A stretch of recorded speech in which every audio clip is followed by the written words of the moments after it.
So we have joined in the studio Reverend Emmanuel Aiden. He's a pastor, Peace Chapel International, as well as Mrs. Gina Aiden, a gospel artist and the co-author of I Am Single, But I Am Married. And that's the book sitting right in front of us on the set beautifully. You're very welcome to the studio this morning. Thank you so much.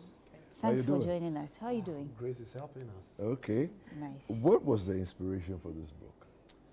Well, so in 2011, February 12th, I got married, and 7 months after, my wife got opportunity to travel to the US.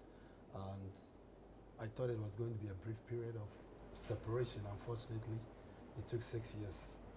And, wow. And so in 2016, I was asking God a few questions, Yeah. you know, and then I promised God if I'm able to sail through successfully, we would like to share the story with the world, because we know there may be a lot of people out there who are also going through similar situations, so that they can glean a lesson or two from our experience, so that they can guide or navigate their relationships better. Okay. So that was the inspiration.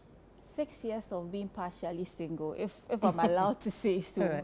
How were you able to navigate through the challenges of being alone?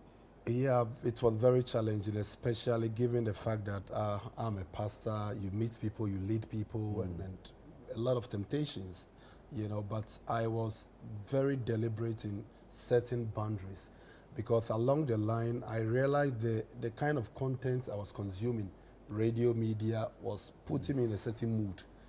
Unfortunately, my partner is not around to help satisfy that mood. The mood. So I had to be intentional in setting boundaries and knowing the kind of areas I hang out and things like that. And it did really help me. Mrs. Aiden, your perspective of being married but single, what was that like?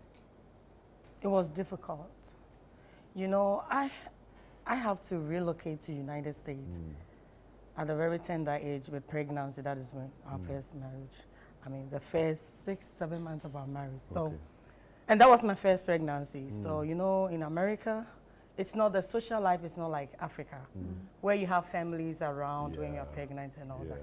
So I was actually living with my auntie, but at the time, she was always going up, coming up. So it was very difficult, even though she did her best to help me, but it was difficult, getting the social support. Yeah, that's the number one. Let me ask you, and both of you, just feel free to go at it.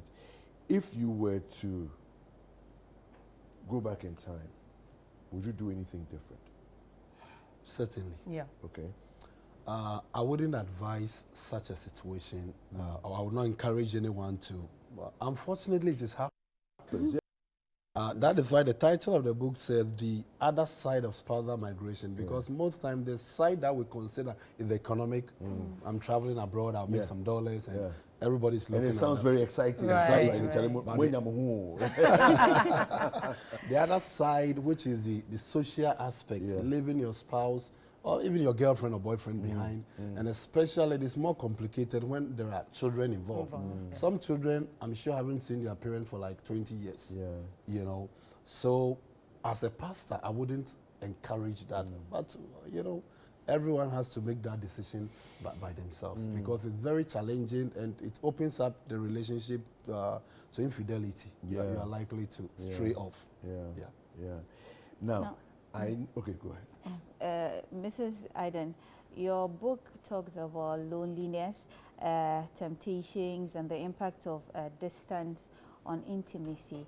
Let me ask you, as a woman, being away from your husband, pregnant, you need, you know, sometimes you need to do timudekakra, get all the attention, you want, being away, miles away. How were you able to cope and then handle all of these? Okay, so number one is God. God gave me the ability to stand, and also had some social support from families. It wouldn't be like being here in Ghana, but I mean, it was still good. And then I was also surrounded with good people who were always there for me when I needed the help. It was challenging, but they helped me out.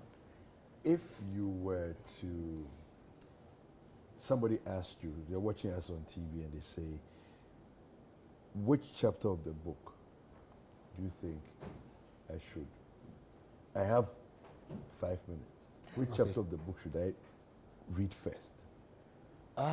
Well, for me, maybe she might have a different. Okay. Yeah. Okay. But What's for your me, chapter? Yeah, for me, I think the chapter that says, "You did not consult me."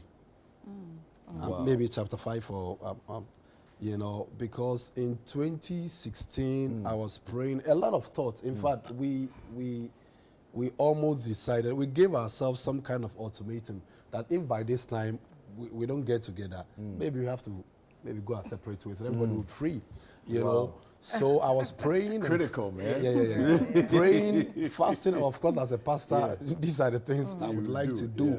Yeah. And clearly, for the second time in my life as a pastor, I heard the Holy Spirit say, "You did not consult me." And I was surprised because I know I prayed about it.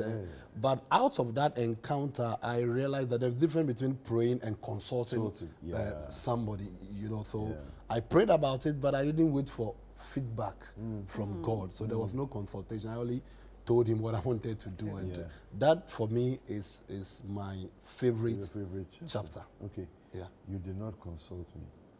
All right. What about you? What's your favorite chapter? So mine will be the chapter 3. You know, we all don't know so much about America, but everybody wants to go there. So when you tell them the realities on ground, they're like, then you calm down. If the place is They not don't good, believe why are you. you still there? Yeah. So mine was, you know, I first relocated, I was in Wisconsin, then relocated to Georgia. So Georgia was where I experienced the difficulties. Yes.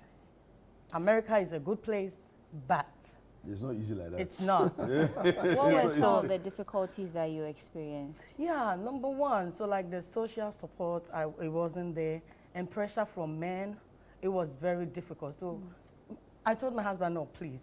I was seeing things there that I did not see. I did not see when I was in Ghana. So I'm like, your taste changes, everything changes. You're like, oh no, you don't want to go back to your old life.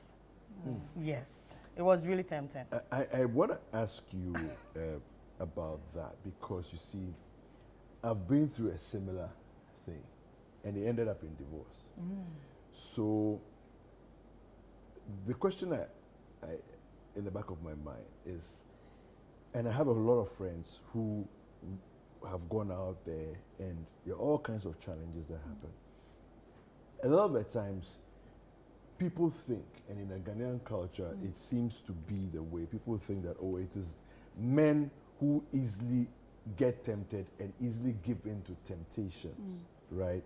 But women also get tempted. Did you?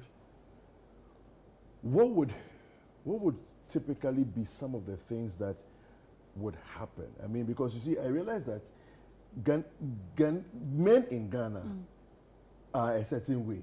But the same Ghanaian men, when they travel abroad, they That's become different. almost like ravenous wolves. They are, it's like, how you be man? So just we can do whatever we like, and you know, if you can just share a little bit with us, what are some of the things, you know, because I know Brochi, they do a lot of Ghana parties, and then when they get to, if you make a mistake of going to some of these Ghana parties, only my own. One day I'll tell my story. I would like to share one. Like on my birthday, someone just called me. Hey, Gina, today is a special day for you. I'm behind you, though. I want to pick you out. Hey, And I was here. Honestly, I did not resist that. I was ready to go out because I wanted to have the full joy on that day. It's like it's your birthday. Yes. Yeah. Yes. So I did went out, but nothing happened actually. So. Okay. Yes. Wow. And it was really tempting too, but I told him everything. That is one of the things that kept me going. He knew of every single thing I went through. Okay. Yeah. So I think communication, what you're Was hitting on is number one. communication. Right. It's very, very critical. Right. How did you feel knowing that there are wolves out there and you can't do anything about it, but she has told you? I mean, on one hand, you thank God at least she's telling you and keeping you updated. But how did you feel? Of course, every man who loves their wife will feel jealous, especially when you are not around. Yeah. And then, you know, it's unfortunate, but many men these days don't care about the ring And she often tell them, well, I'm a pastor's wife. They say, oh, forget about pastor's wife. You know what the pastor is also doing over there, you know. So I would often call her and encourage her that everything will be over very soon. I remember sometimes I would send her a Bradford song, Odo. I mean, Emo being that there's a song like that. You know, just trying to, you know, because that is the only thing I could do because I'm not there. Yeah. You know, so something just to keep her mind at ease that eventually everything will work out and we will be together again. So were you able to go? Finally, I did. Finally, you were able to go. Okay. Yeah. Okay. Wow. After how many years, though? 7 years. Oh. Hey. Why did it take you so long? Well, you know, when it comes to some of these things, your fate is in the hand of the embassy. My first visa interview, I kind of almost bounced off, and the reason was simple. You know, she went there with a pregnancy, so she had a child there. Yeah. A child that I didn't see until 6 years. So the question was, how do you know that's your child? Yeah. And I said, well, the child looks like me, and I have an American birth certificate. They said, well, that is just a piece of paper anybody can produce. So you need to do a DNA. It really broke me. Wow. And so that increased the duration again because going through that DNA, they need to take your sample here and go take theirs there, send yours there, and do all that kind of thing. Increase the number from maybe like 1 year, 6 months again. You know, so it's prolonged the whole process. So that is why I'm sure maybe it should have been like 5 years or less. Wow. 7 years of a long wait, what seemed like eternity. How was the feeling for both of you when you finally met each other? Well, it took some time for us to bond again. Yeah, because you've been a pastor. Yeah, because we just married 7 months and then she left. And so it took time to get to know ourselves. But even though we've known each other for more than 20 years, because she was my mate, my SU president at school. Okay. And then I was her vice, you know. Hey. So we've known each other for very long. Maybe that helped. That helped in the whole process. Nice. No, it's nice. It's nice. You know, so meeting together, it was nice, but there were a few challenges we needed to overcome because, for example, my child, you know, when I was trying to get a bit intimate with my wife, she was protesting because she didn't know me. Yeah. It was like, where from this man? You are touching my mom in a certain way. So those are some of the, you know, psychological stuff you need to deal with. You came no, you come to touch my mother. I'm a brother. I know, right? And how was the bonding between you and the child, and how were you able to cope with that as well? It took time, but we needed to work at it, I mean, gradually. And then mom really helped. Right. That's your dad, go to your dad, you know, that kind of thing. Yeah. Let dad pick you up, you know, so mom really did a good job. What would you say as an advice or some advice that you can give to couples who are going through this, and when they do finally come back together, what are some of the advices you can give to make sure that it becomes a quick process of coming back together properly, as opposed to allowing the challenges which would come to rather push you Separate apart? you. Yeah. Well, I think it starts with the whole process.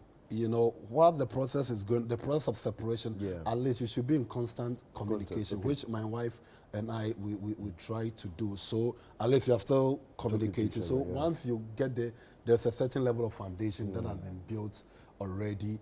And also, you just have to know that something has gone wrong. Yeah. The two of us must understand that. And it will take time for us to build or get over it. With that understanding, it becomes a little bit easy to deal with the challenges. Yeah, so that would be an advice. Just know that, well, being absent for 6, 7 years, you know, things have gone.